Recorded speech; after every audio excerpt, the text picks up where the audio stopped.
Le temps des avertissements est révolu et l'heure de la vengeance est arrivée.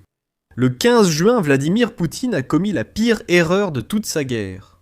Il a lancé une frappe massive contre des villes ukrainiennes et détruit une cathédrale qui se dressait à Kiev depuis près de 1000 ans. C'est un monastère qui a survécu à l'invasion mongole, à 2 guerres mondiales. Mais maintenant, Poutine essaie de le détruire. Mais voici ce que Poutine n'avait pas prévu. Zelensky avait averti Poutine depuis des mois que si la Russie persistait à viser des civils ukrainiens, la riposte dépasserait l'Ukraine. La riposte arriverait jusqu'à Moscou. Et moins de 24 heures après l'incendie de la cathédrale, cet avertissement est devenu réalité. La Russie doit savoir que nous avons eu un hiver terrible et qu'ils n'en auront pas un facile non plus. L'Ukraine a lancé l'une des plus grandes frappes aériennes que Moscou ait jamais connues.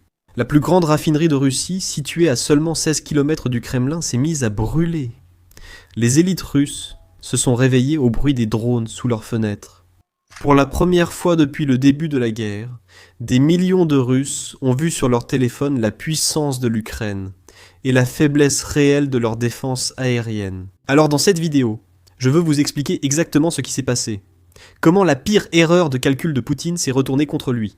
Commençons donc par le début, par la nuit du 15 juin. Ce fut l'une des nuits les plus terrifiantes que l'Ukraine ait jamais connues.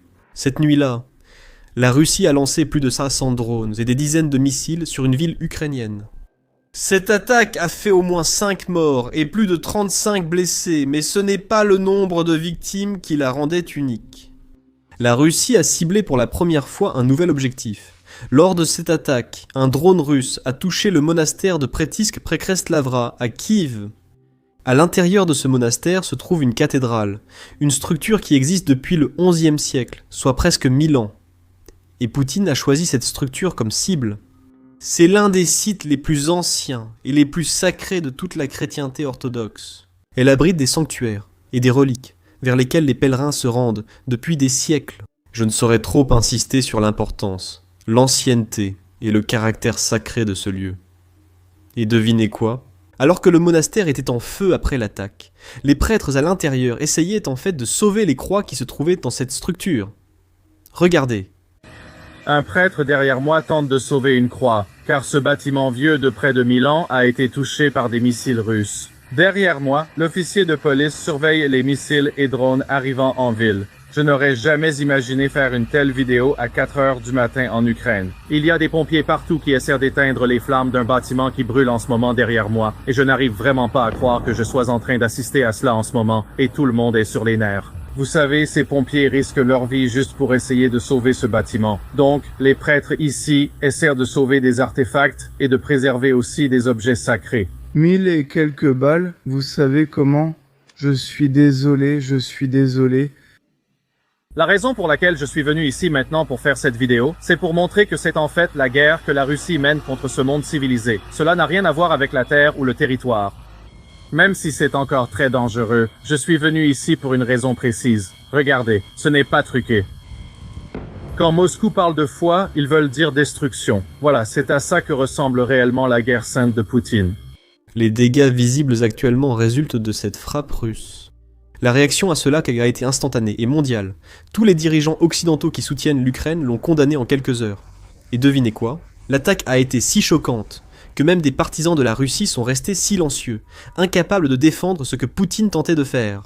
Après plusieurs heures, les partisans du Kremlin en ligne ont fini par trouver une excuse, affirmant que ce n'était pas un drone russe. C'était juste un missile américain que l'Ukraine avait accidentellement tiré sur la cathédrale. Le problème avec cette explication, c'est que les enquêteurs ont en fait retrouvé des débris de l'engin qui a attaqué la cathédrale. Et devinez quoi ? Dans les décombres, ce qui a été retrouvé, ce sont des morceaux d'un drone russe, Gérant 2. Le Gérant 2 est un drone fabriqué dans la région d'Alboua en Russie, qui est en quelque sorte devenu le cœur du complexe militaro-industriel russe. Le numéro de série, les composants, tout correspond à un drone russe, pas à un missile américain. Cela signifie que l'excuse russe était en fait un mensonge. Et c'est là que je veux vraiment vous montrer quelque chose. Un extrait du président Truman, des années 1950, où il explique exactement pourquoi il est si difficile de faire confiance aux Russes, en particulier aux responsables gouvernementaux. Écoutez bien. Faites-vous confiance aux Russes? Non. Pourquoi pas? Point final. Pourquoi pas? Ils ont rompu tous leurs accords avec moi, donc je ne leur fais pas confiance. Maintenant, il y a de bonnes nouvelles concernant cette cathédrale dont nous parlerons plus tard dans la vidéo. Mais d'abord, voyons exactement comment l'Ukraine a réagi. Parce que rappelez-vous, nous ne sommes pas en 2022. Nous sommes en 2026. L'Ukraine n'est plus un pays qui se contente d'encaisser les frappes russes. Ils ripostent réellement. Et devinez quoi? Leur riposte est bien plus forte que ce que la Russie est prête à défendre. Selon le maire de Moscou, cette attaque a été l'une des plus importantes que Moscou ait jamais connues. Il faut rappeler que l'Ukraine ne pouvait vraiment pas atteindre Moscou avant cette année.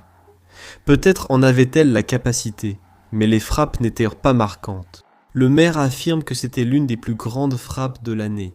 Il est important de se rappeler qu'indirectement, il confirme que cela pourrait être l'une des plus grandes frappes que Moscou ait jamais connues dans son histoire. En géopolitique, une seule décision peut provoquer une onde de choc sur les marchés à des milliers de kilomètres de là. Si vous cherchez à comprendre ce qui fait bouger le monde, je vais vous montrer comment les investisseurs expérimentés l'interprètent. Voici eToro, une plateforme d'investissement multi-actif, où vous pouvez suivre les meilleurs investisseurs, consulter leur portefeuille et même copier automatiquement leurs transactions. Participer à des discussions en direct sur les marchés, partager idées, tendances et questions à mesure que les événements se déroulent. Et tout cela est relié à une large gamme d'actifs, y compris des actions, des crypto-monnaies, des ETF, et bien plus encore, le tout sur une seule plateforme. eToro est un service réglementé comptant plus de 40 millions d'utilisateurs dans plus de 75 pays. Commencez à investir avec eToro et recevez $50 d'actions lorsque vous déposez $200 ou plus. Cliquez sur le lien dans la description ou scannez le code QR pour découvrir eToro. Avec eToro, tout le monde peut investir, pas besoin d'être un expert de la bourse. Ne ratez pas cette opportunité. Maintenant, retour à la vidéo. Maintenant, nous avons tous les détails. Nous savons ce que l'Ukraine a visé. Nous avons des extraits montrant comment cette frappe s'est déroulée et l'ampleur des dégâts. Avant de passer aux extraits, rappel, YouTube signale souvent ce type de vidéo, même si nous couvrons simplement l'actualité. Pour soutenir la chaîne, appuyez sur j'aime et s'abonner ci-dessous. Cela nous aide beaucoup avec l'algorithme. Voyons maintenant ce que l'Ukraine visait. Une matinée humiliante pour le dictateur russe, alors que la plus grande raffinerie de Moscou et l'une des plus grandes de Russie brûle désormais après qu'une salve de drones ukrainiens a contourné l'espace aérien le plus protégé du pays. Et c'est un point important, d'ailleurs. Nous avions expliqué il y a 3 mois que Poutine avait entouré Moscou de plusieurs anneaux de défense en plusieurs couches, craignant les frappes de drones ukrainiens. Je suppose maintenant qu'une partie de ces défenses aériennes a été déplacée dans le pays, car l'Ukraine frappe tant de cibles. Je suis certain que ces défenses aériennes multicouches ont plus de failles qu'il y a 3 mois, mais néanmoins, on peut facilement soutenir que c'est l'un des espaces aériens les plus protégés, sinon le plus protégé, au monde. Malgré tout, les drones ukrainiens circulent librement, comme vous le verrez bientôt. Regardez aussi l'importance de cette raffinerie. Elle traite environ 13 millions de tonnes de pétrole chaque année, fournissant près de 40% du carburant consommé à Moscou et dans la région environnante. En plus de cela, cette raffinerie se trouve à seulement 15 km, donc à moins de 10 miles du Kremlin. Là où Poutine se cache probablement, on ne sait pas vraiment parce qu'il aime garder cela secret. Mais néanmoins, comme nous l'avons déjà mentionné, elle fournit 40% de l'essence de Moscou, 50% de son diesel, et globalement, elle couvre environ 70% des besoins en essence de la capitale russe et de la région environnante.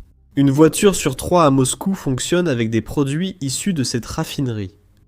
Et en plus de cela, le bitume provenant de l'usine est utilisé pour construire et réparer une rue sur 2 à Moscou. Le bitume, c'est cette sorte de colle rougeâtre et collante que l'on voit sur les routes. C'est très important. Je ne comprends pas l'ingénierie, mais il est clair que cette raffinerie est très importante. C'est exactement pour cela que l'Ukraine l'a visée, et les Russes ressentent vraiment l'impact de la fermeture d'une raffinerie comme celle-ci. Mais avant d'aborder la réaction russe face à tous les problèmes auxquels ils sont confrontés, regardons d'abord les vidéos de la frappe elle-même, car nous en avons beaucoup. Tout d'abord, nous avons une vidéo d'un drone ukrainien survolant tranquillement le ciel de Moscou à la recherche de sa cible. Et encore une fois, il s'agit de l'un des espaces aériens les plus protégés au monde. Regardez bien.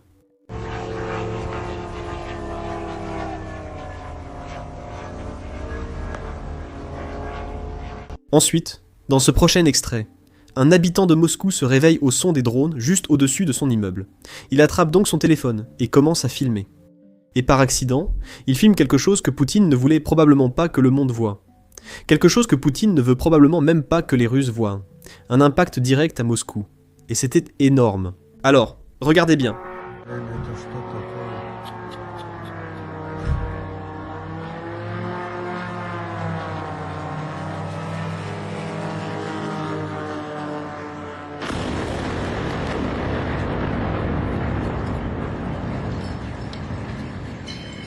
Et puis il y a cette séquence, un autre impact direct, mais cette fois directement sur la raffinerie elle-même. L'une des raffineries les plus importantes de Russie. Regardez bien.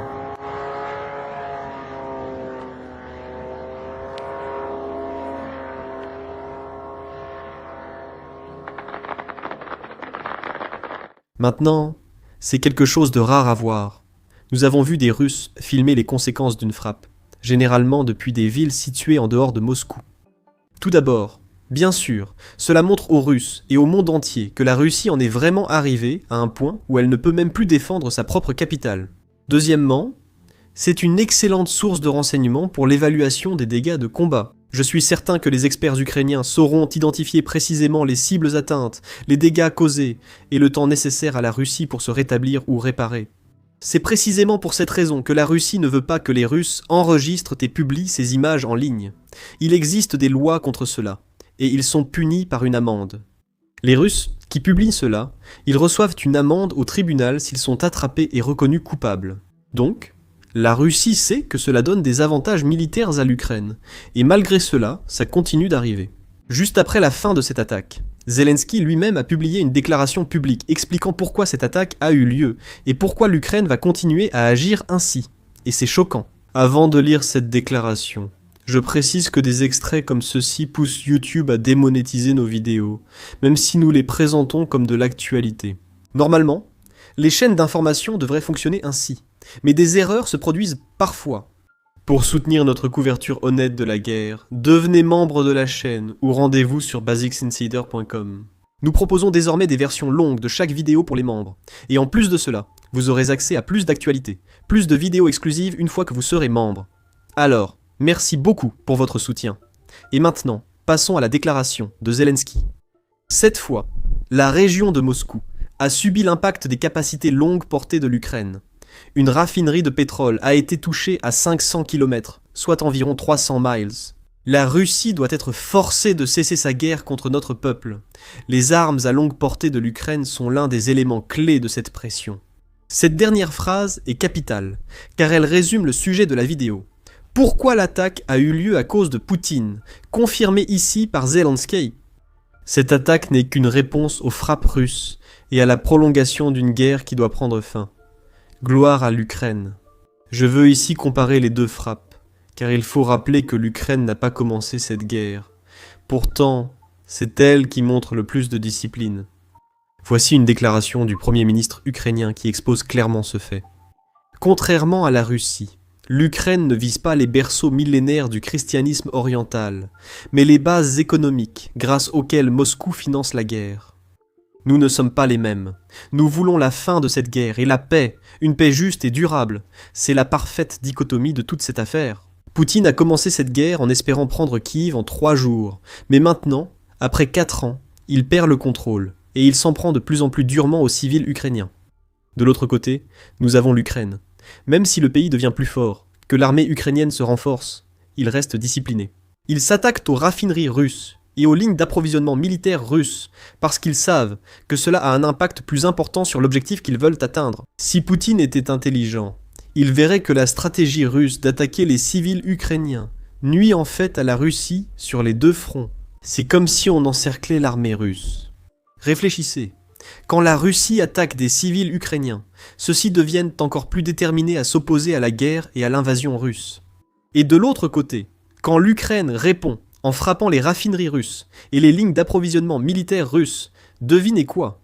La population russe se retourne contre cette guerre parce qu'elle en souffre désormais directement. Les stations-service russes manquent bientôt de carburant. Et la pression sur les chaînes d'approvisionnement empêche de ravitailler les troupes en première ligne comme avant.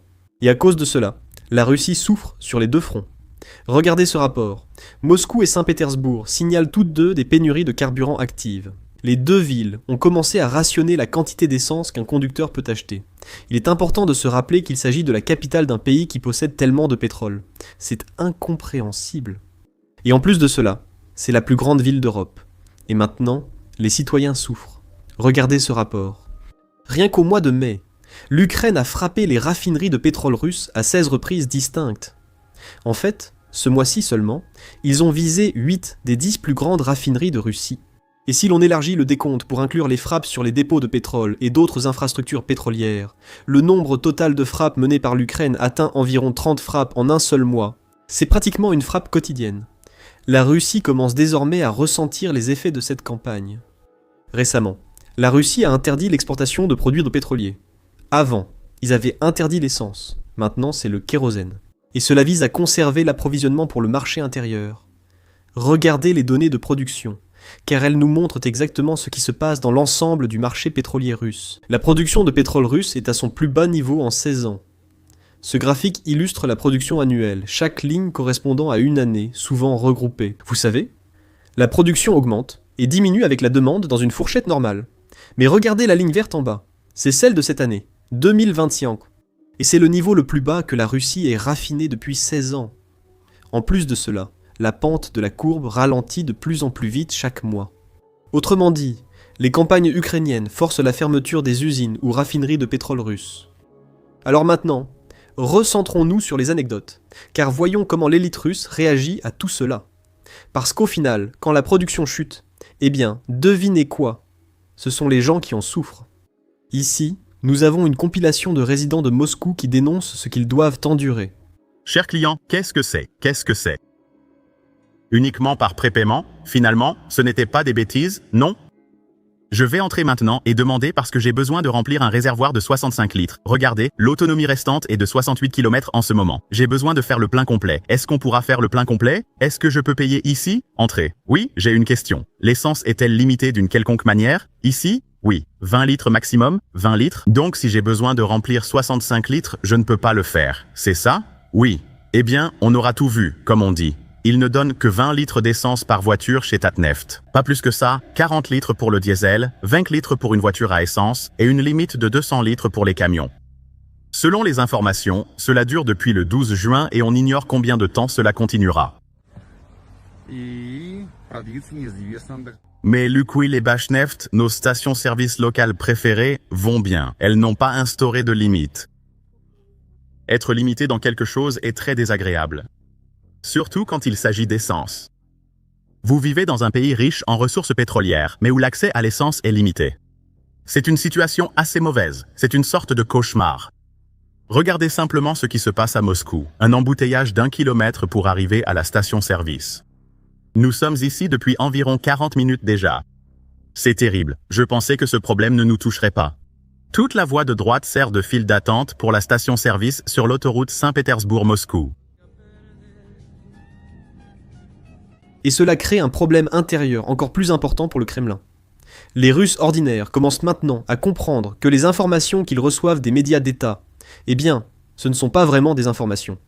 Ils n'obtiennent pas vraiment la vérité. Parce que réfléchissez-y, l'une des plus grandes attaques à Moscou vient d'avoir lieu, et les médias n'en parlent presque pas. Regardez, voici les journaux russes, et ce qu'ils disent. Les rapports sur des réparations imprévues dans les raffineries de pétrole russes exercent une pression sur les cours des actions dans l'industrie pétrolière. Cette expression, réparation imprévue, c'est un code pour désigner les attaques de drones ukrainiens contre les installations pétrolières russes sans le dire explicitement. Hier, il y a eu une attaque de drones ukrainiens contre une raffinerie de pétrole à Moscou. Moskovski Komsomolets aujourd'hui ne mentionne pas cette frappe en particulier. Mais il rapporte que la nuit du 15 au 16 juin a été difficile pour la région de Moscou, qui a subi une attaque sérieuse de drones ukrainiens, brisant les vitres des immeubles et incendiant des toits. 6 personnes ont été blessées. Et puis, il y a cette affirmation. Lors de ces frappes sur la région de Moscou, pour la première fois, l'armée ukrainienne a utilisé des drones avancés. L'ennemi a pu surmonter des conditions météorologiques difficiles. Certains des drones ont volé sous la pluie. Plus d'infos sur l'économie ici. Il y a effectivement des problèmes avec le budget fédéral. La hausse des revenus pétroliers et gaziers en mai, due à la crise au Moyen-Orient, n'est que temporaire et offre peu de soutien. Son effet est rapidement absorbé par la force du rouble, les remises sur le pétrole et les vulnérabilités logistiques. Au cours des 5 premiers mois de 2026, les revenus du secteur pétrolier ont tout de même chuté de 30%. Maintenant, je veux terminer cette vidéo sur une note positive parce que j'ai l'impression que nous ne faisons pas vraiment cela, étant donné que nous parlons de géopolitique et de guerre. Mais malgré tout, aujourd'hui, nous avons de bonnes nouvelles. La cathédrale attaquée par la Russie il y a 2 jours, devinez quoi? Les cloches sonnent à nouveau. Les travaux de restauration ont déjà commencé, et les prêtres reprennent leurs activités comme avant. Regardez, nous avons même des images. Oui, les cloches sonnent à la lore, ce qui signifie que tout continue de fonctionner. Tout est vivant, tout comme la ville de Kiev. Je crois qu'aucun Russe n'est capable de détruire cette immense ville. Au matin, la ville pense ses blessures. En ce moment même, sous mes yeux, ils viennent d'éteindre l'incendie dans le bâtiment de l'arsenal d'art. Et ils ont déjà commencé les premiers travaux de restauration. Maintenant, notre dernière histoire concerne le missile russe Oreshnik, un missile dont Poutine a beaucoup parlé, mais malheureusement, les résultats ne se sont pas vraiment manifestés sur le champ de bataille. Eh bien, devinez quoi? De nouveaux renseignements suggèrent que le missile rencontre beaucoup de problèmes. Donc, c'est une histoire que nous couvrirons uniquement pour les membres. Si cela vous intéresse, devenez membre dès aujourd'hui en cliquant sur « Rejoindre » ci-dessous ou sur basicsinsider.com. Vous soutiendrez la chaîne, ce qui rendra notre couverture possible. Et en plus de cela, vous aurez accès à des vidéos exclusives que nous créons uniquement pour les membres. Et en plus de cela, vous aurez accès à des versions longues des vidéos que nous publions pour tout le monde. Donc, vous pouvez rejoindre dès aujourd'hui en cliquant sur le bouton « Rejoindre » ci-dessous ou en allant sur basicsinsider.com.